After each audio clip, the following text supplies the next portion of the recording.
Halo Sobat Badung, berjumpa lagi di program kesayangan kita, Halo MPP.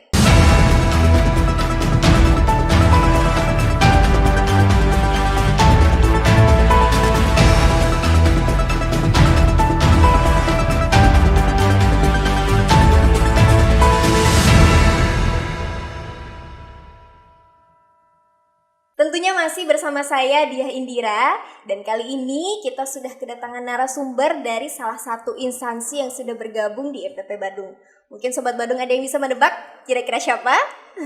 Ya, betul sekali. Jadi kali ini kita sudah kedatangan Bapak Yudo Kusumo Hadi dari kantor Bea dan Cukai Denpasar selaku pemeriksa Bea Cukai pertama. Baik, selamat pagi Pak Yudo. Selamat pagi, Dia. Bagaimana? Oke, luar biasa sekali. Pak Yudo, gimana kabarnya? Ya, alhamdulillah sehat. Jadi, sehat. lumayan segar paginya, soalnya udah mulai gerimis. Iya, sudah mulai gerimis ya, sudah Betul. udah panasnya sudah berkurang ya Pak ya. Betul. Mungkin sebelumnya boleh disapa dulu nih untuk Sobat Badung di rumah Pak Yudo. Baik, selamat pagi Sobat Badung. Terima kasih kami dari Bea Cukai Denpasar sudah diberi kesempatan oleh MPP Badung untuk mengisi kegiatan podcast pagi ini. Oke, kita mungkin ngobrolnya santai aja ya Pak Yudo ya. Siap, ngalir aja ya bahasnya tentang Bea Cukai. Mungkin ada Sobat Badung juga yang mungkin mau tahu informasi lebih lanjut mengenai pelayanan Bea Cukai. Mungkin bisa diinfokan nih Pak untuk di awal ya. Sebenarnya apa sih tugas pokok dan pelayanan yang dilayani oleh Bea Cukai sendiri, khususnya di loket yang ada di MPP Badung Pak? Nah, baik. Jadi kalau kita bicara terkait dengan Bea Cukai, Bea Cukai itu secara organisasi kan ada di bawah Kementerian Keuangan. Betul. Kementerian Keuangan. Jadi tugas pokok dan fungsinya itu kalau bisa dikategorikan bisa dibagi menjadi 4. Yang pertama itu adalah trade facilitator atau memfasilitasi perdagangan luar negeri tentu saja ya. Jadi impor, ekspor segala macam. Karena kita tahu kalau kita ekspor kan otomatis kita dapat devisa tuh. Kalau kita impor mungkin itu produk-produk yang belum bisa tersedia dalam negeri. Nah, salah satu tugas fungsinya Bea Cukai di situ memfasilitasi biar kegiatannya bisa lancar. Terus yang kedua adalah industrial assistance. Jadi Bea Cukai tidak hanya fokus di pelayanan ekspor dan impor, tapi juga fokus ke industrial assistance. Bagaimana bisa memberikan asistensi kepada industri yang impor maupun ekspor supaya bisa meningkatkan kualitas. Karena kalau kualitas produk kita bagus, otomatis pada saat kita ekspor itu nanti punya tempat yang bagus juga, posisi yang bagus di mancanegara. Terus fungsi yang ketiga, karena Bea Cukai ini ada di bawah Kementerian Keuangan, maka tidak bisa dilepaskan dari fungsinya sebagai revenue collector atau pemungut pajak, sederhananya begitu. Jadi pajak di sini ada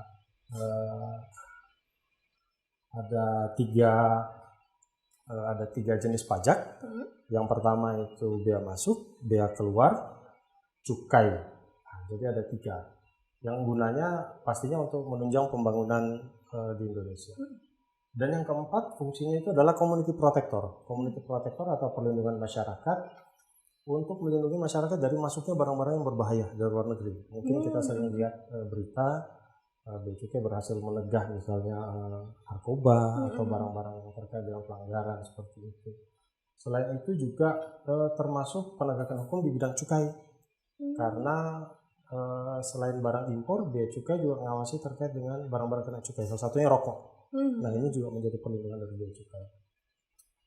Sekedar informasi, kalau di Bali ini Bea Cukai itu ada 2 kantor pelayanan. Jadi Bea Cukai ada Bea Cukai Denpasar, ada Bea Cukai Ngurah Rai. Bea Cukai Denpasar, ruang kerjanya, wilayah pengawasannya itu seluruh provinsi Bali, kecuali bandara dan kantor pos. Nah, jadi kalau untuk pelayanan bandara dan pelayanan kantor pos itu ada di bawah pengawasan Bea Cukai Ngurah Rai. Kira-kira secara umum begitu, terkait dengan tugas pokok fungsi Bea Cukai kalau di Bali. Nah, Sobat Badung, jadi itu ternyata tugas pokoknya Bea Cukai tidak hanya kalau kita kan taunya di bandara untuk ini yang barang segala macam. Hanya taunya itu aja, ternyata banyak banget loh tugas pokoknya karena di bawah Kementerian Keuangan juga ya Pak ya. Jadi sebagai pajak juga tadi ya untuk kolektor pajak dan segala macam. Kemudian untuk di MPP sendiri Pak, layanannya kira-kira apa aja yang dilayani, yang sudah bisa dilayani di sini? Apa memang sudah semua atau bagaimana Pak?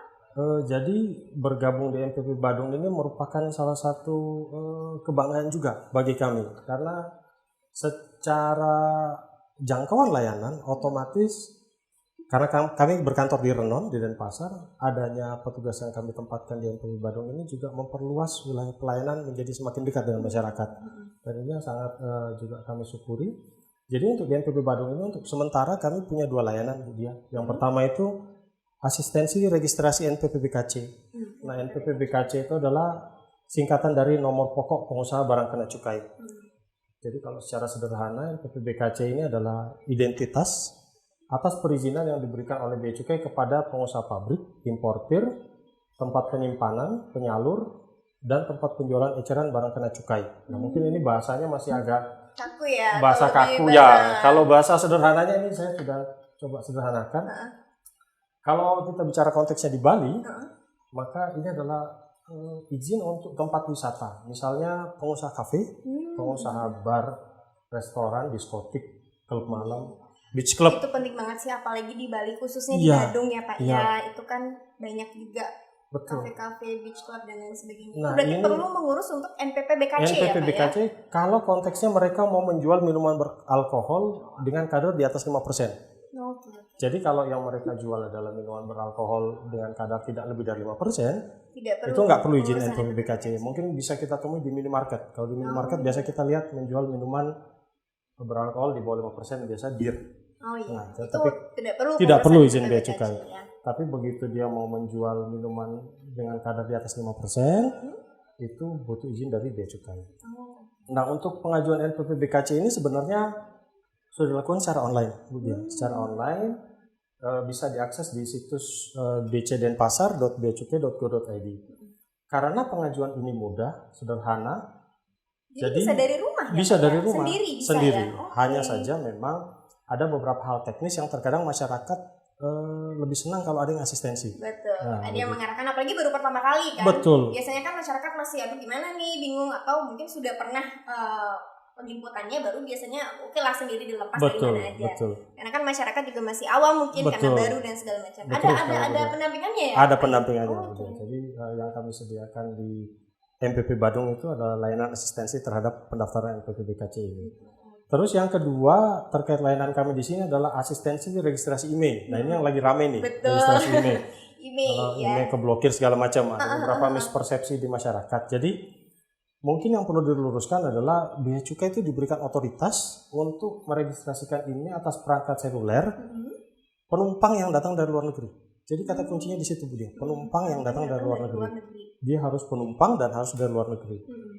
Jadi kalau beli handphonenya di dalam negeri, otomatis Bea Cukai nggak punya otoritasnya untuk mendaftarkan itu.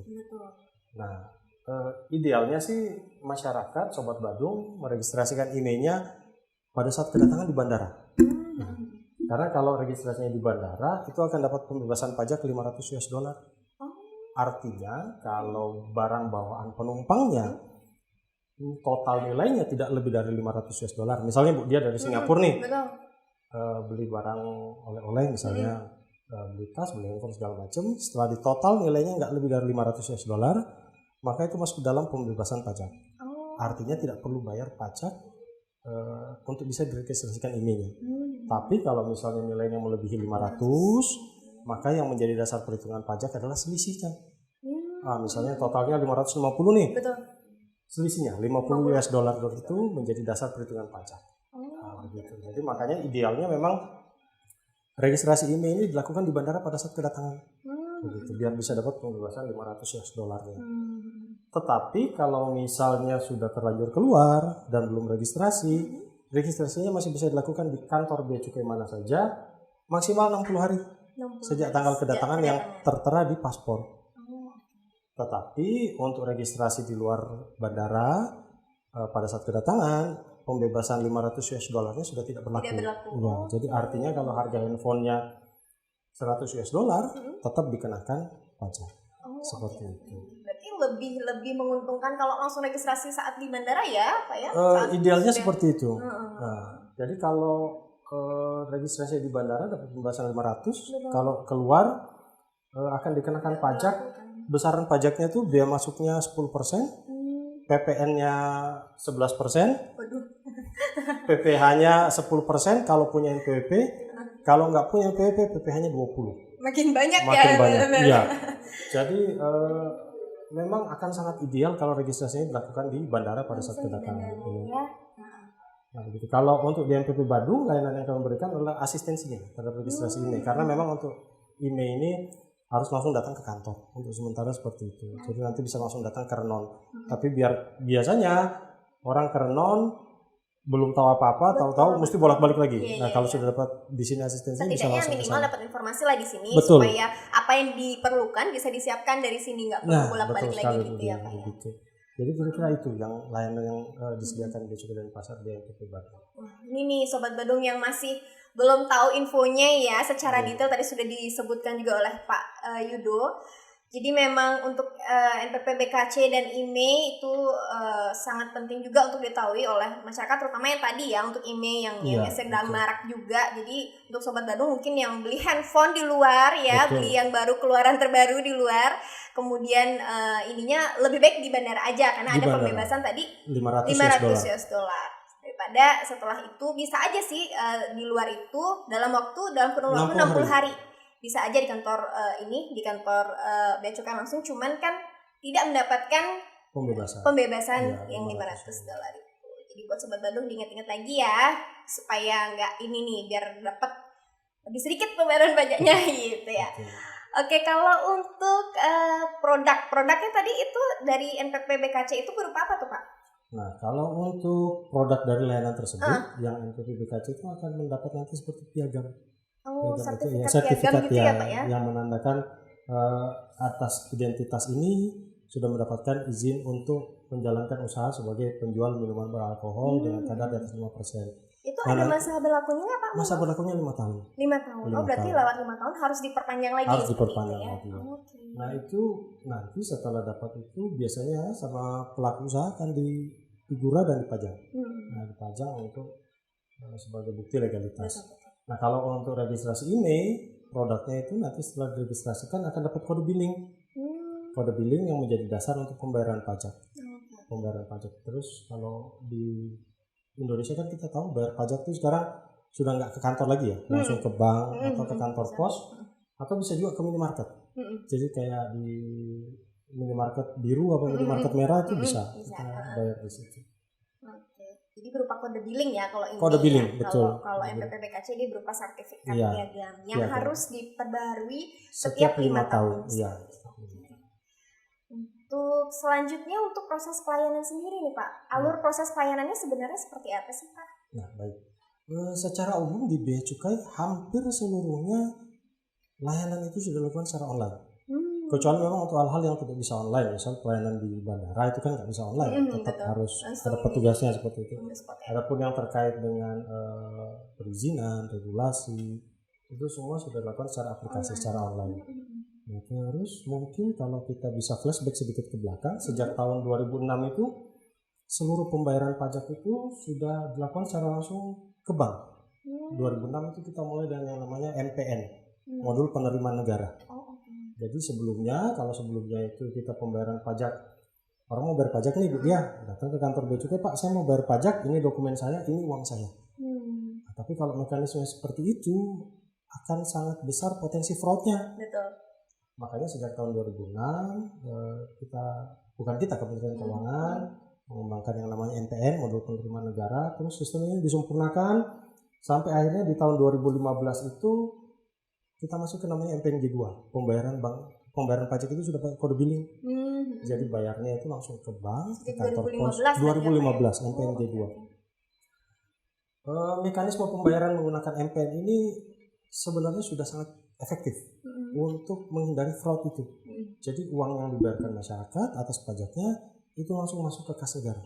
Jadi kemungkinan penyelewengannya bisa dibilang hampir nol. Seperti itu. Sudah oke banget ya, sudah dipikirkan sekali ya untuk alur pelayanan sampai alur pembayaran dan lain sebagainya ya. Luar biasa sekali dari Bea Cukai. Dan untuk ini sendiri, kalau layanan pendampingan kan tadi ada ya Pak ya, layanan pendampingan untuk online gitu misalnya kan disediakan di MPP juga ada, di MPP ada. Di kantor Bea Cukai juga ada. Di kantor Bea Cukai juga ada. supaya masyarakat juga lebih gampang penggunaan ininya Betul, ya Pak ya, karena kan betul. tadi disampaikan sudah sebagian besar sudah online semua Sudah ya Pak online ya, semua, hanya iya. beberapa aja yang Iya. ini, karena kan zaman digital juga ya Pak ya, kita itu aplikasi atau di website? Berbasis web. Oh, Berbasis web. Jadi memang kalau kita lihat di kantor kami, kebanyakan yang datang itu justru memang pengguna jasa yang sifatnya sekali-sekali. Contoh kayak misalnya wisatawan yang meregistrasikan emailnya, atau orang yang memang belum punya nomor identitas untuk mendapatkan layanan secara online. Tapi rata-rata hampir semua sudah jarang yang ke kantor seperti itu, karena semua via aplikasi berbasis web. Iya. Kalau untuk wisatawan sendiri itu Pak, yang registrasi email tadi kan Betul, disebutkan, betul. itu ada ini nggak Pak, jangka waktunya mungkin dia selama berapa lama di Indonesia dia untuk registrasi email baru bisa atau gimana? Nah, jadi regulasi terkait registrasi Iya, email ini untuk wisatawan. berlaku untuk semua masyarakat, mau dia WNI, mau dia WNA, regulasinya sama. Registrasi di bandara pembebasan $500, sudah terlanjur keluar belum registrasi masih bisa di kantor bea cukai mana saja maksimal 60 hari. Oh, oke, sama Ya, berarti sama ya, seperti tidak itu. ada. Tetapi mungkin biasanya mungkin yang perlu ini tingkat awareness-nya. Tingkat awareness dari wisatawan itu yang kadang mungkin masih perlu ditingkatkan. Atau bisa jadi biasanya mereka ada perubahan rencana. Jadi mereka rencana awalnya misalnya nggak mau stay lama di Bali, akhirnya mereka mungkin pakai kartu turis kan, kan ada kartu turis sementara tuh dari beberapa provider menyiapkan itu. Tinggal di Bali, ternyata Bali nyaman ya ternyata. Extend akhirnya ternyata sudah lewat 60 hari. Nah kalau kayak gitu gimana tuh Pak? Yang bisa kami sarankan adalah yang pertama mungkin karena mereka sudah rencananya tinggal lama di Indonesia, mungkin bisa pertimbangkan untuk beli handphone dalam negeri. Seperti itu. Handphonenya masih tetap bisa mereka gunakan wifi-nya. Karena yang registrasi email ini hanya terkait dengan jaringan seluler. Adapun wifi masih bisa digunakan. Gitu ya. Jadi tidak ada denda atau gimana gitu nggak ada? Enggak. Jadi itu juga yang mungkin perlu terinformasi kepada masyarakat. Di beberapa kesempatan banyak tuh penipuan mengatasnamakan bea cukai yang nakut-nakutin bahwa ini kalau pajaknya nggak dibayar dijemput nih sama bea cukai sama polisi.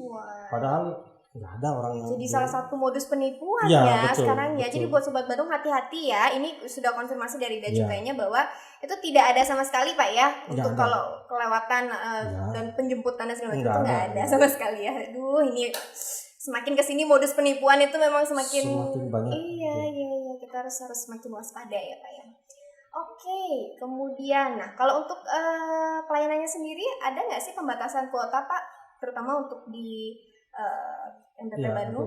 Kalau untuk pembatasan kuota kami nggak ada. Udah sepanjang Sobat Badung masyarakat datang pada saat jam kerja itu akan tetap dilayani. Jadi nggak ada pembatasan kuota. Ya, aman ya Pak ya. Aman.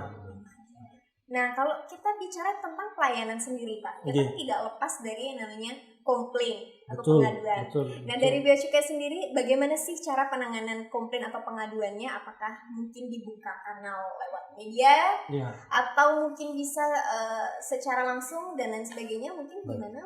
Jadi Sobat Badung, dia kalau untuk komplain di bea cukai Denpasar biasanya salah satu yang kami syukuri adalah memang sangat minim. Karena informasinya terbuka dengan jelas. Luar biasa berarti pelayanannya. Lebih ke upaya lebih ke upaya preventifnya. Jadi memang sistemnya dibuat sedemikian rupa supaya meminimalisir komplain. Tetapi kalaupun ada komplainnya itu bisa disampaikan beberapa saluran. Yang paling sederhana mungkin bisa lewat telepon. Di kami ada kontaknya itu di 0361 472 335. Nanti mungkin bisa diulang kalau misalnya diperlukan. Atau bisa melalui WhatsApp juga. Jadi WhatsApp kami aktif, adminnya respon, atau kalau sekarang biasanya orang bilang gercep. Fast respon. Fast respon itu di 0811 38 753 753. Atau yang paling banyak itu biasanya di Instagram. Admin Instagram kami juga gercep, yang DM banyak. Dan yang kami syukuri tidak hanya komplain dia sebenarnya yang masuk. Banyak justru info terkait dengan pelanggaran. yang disampaikan oleh Jadi masyarakat. melapornya lewat melapor situ ya lewat Pak DM. ya, Jadi, betul-betul. Untuk menyampaikannya itu biasanya kan memang mereka tidak perlu menyampaikan identitas resmi, bisa anonim nggak apa-apa. Itu nanti akan tetap kami tindak lanjuti. Nah kalau untuk terkait dengan pengaduan terkait dengan misalnya ada pegawai yang dicurigai melanggar integritas, itu bisa langsung ke aplikasi. Nah, jadi nanti aplikasinya namanya SIPUMA. Sistem Pengaduan Masyarakat. SIPUMA. Sistem Pengaduan Masyarakat. Nah ini memang langsung terintegrasi dan nanti akan langsung ditindaklanjuti oleh unit kepatuhan internal. Jadi di Bea Cukai itu ada yang namanya unit kepatuhan internal yang tugasnya memang mengawasi agar semua proses pelayanan kepada masyarakat itu bisa berjalan sesuai dengan janji layanan yang ditetapkan dan tetap menegakkan integritas. Luar biasa sekali ya, sudah dipikirkan semuanya ya Pak ya. Jadi tindakan preventifnya ada gitu ya sebelum betul, ini. Betul. Tapi memang sih tadi mungkin editor nanti dibantu ya. Tadi sudah disebutkan juga nomornya supaya Sobat Badung tidak kelewatan juga. Untuk Instagramnya juga tadi belum di-mention Pak, Instagramnya Pak boleh. Instagramnya di @beacukai_dps. @beacukai_dps. Nah, yang paling gampang tuh Instagram sebenarnya Pak ya. Makanya lapor pun masyarakat lebih gampang juga via Instagram kan. Walaupun anonim masih akan tetap ditindaklanjuti ya Pak ya. Terus secara konten @beacukai_dps kontennya lumayan menarik Bu dia. Kalau berkenan rajin upload nanti, berarti ya Pak ya. Iya. Kalau berkenan bisa di-follow sama boleh. dari MPP Badung. Jadi Sobat Badung nanti ingat di @beacukai_dps. Di sana juga rajin di-share untuk informasi ya Pak ya, tentunya ya informasi-informasi layanan. Kemudian untuk pelaporan juga bisa di sana ya. Wah, sudah luar biasa sekali ini untuk proses penanganan pengaduannya juga.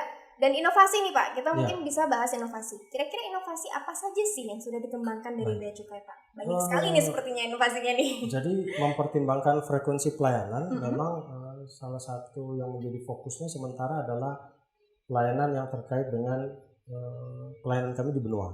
Jadi Bea Cukai Denpasar juga membawahi pelabuhan benua terkait dengan masuknya kapal pesiar, kapal wisata asing. Kalau kita lihat di berita kemarin ada kapal pesiar raksasa tuh. Iya betul, saya sempat juga itu kami layanan di situ dan salah satu inovasinya ada di situ.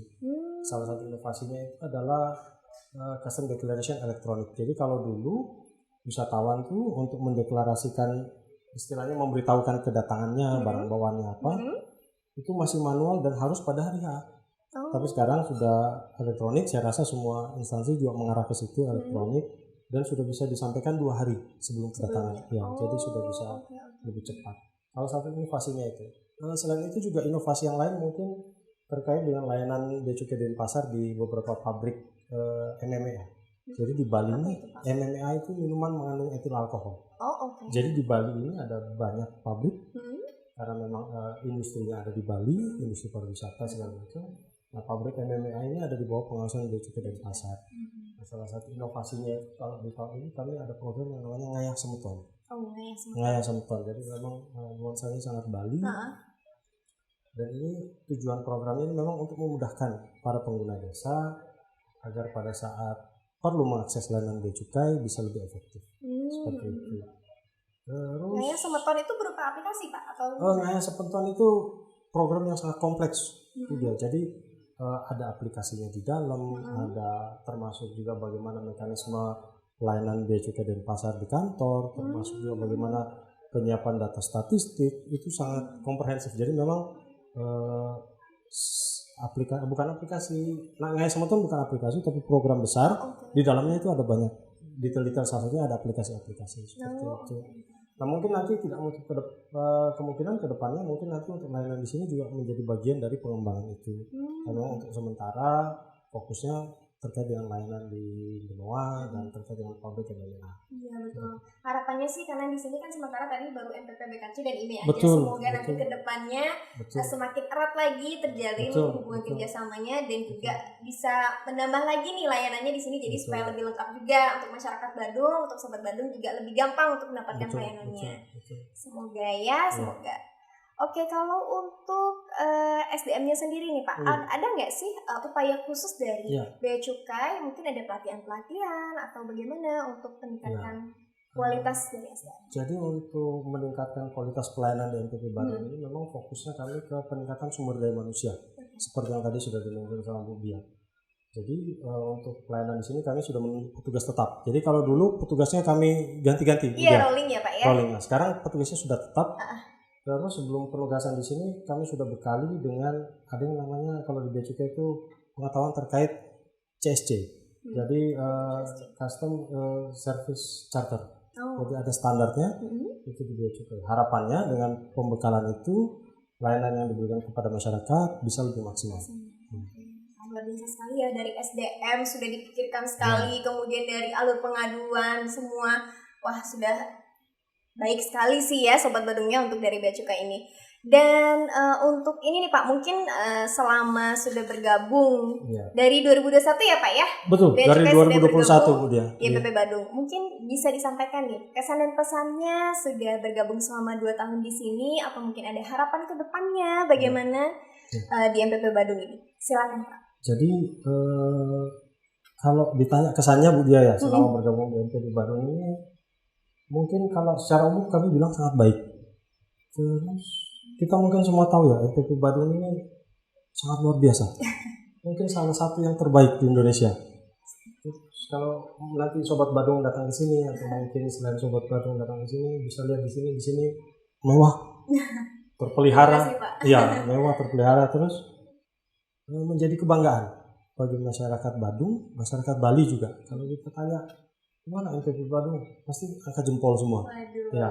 sekali. Nah, terkait penyediaan sarana prasarana, kami juga sangat apresiasi, sangat bagus bagi kami. Termasuk juga komunikasi. Selama ini mohon izin kami komunikasi dengan Pak Kabid, Pak Bung Diana itu sangat baik. Beliau sangat ramah seperti itu dalam berkomunikasi dengan kami. Jadi bagi kami Bea Cukai Denpasar ini adalah sebuah penghargaan juga bisa bergabung dengan MPP Badung. Terus kita tahu kalau kita googling itu MPP Badung banyak sekali dapat penghargaan. Ya, harapannya Bea Cukai Denpasar tetap bisa menjadi bagian dari prestasi-prestasi MPP Badung ke depannya. Amin Pak. Terima kasih banyak loh Pak. Kami juga suatu kehormatan nih sudah bergabung dari Bea Cukai dengan MPP Badung, karena membantu juga masyarakat kami khususnya Badung yang bagian utara juga kan. Kalau misalnya ada yang mau diurus gitu lebih gampang dan lebih mudah.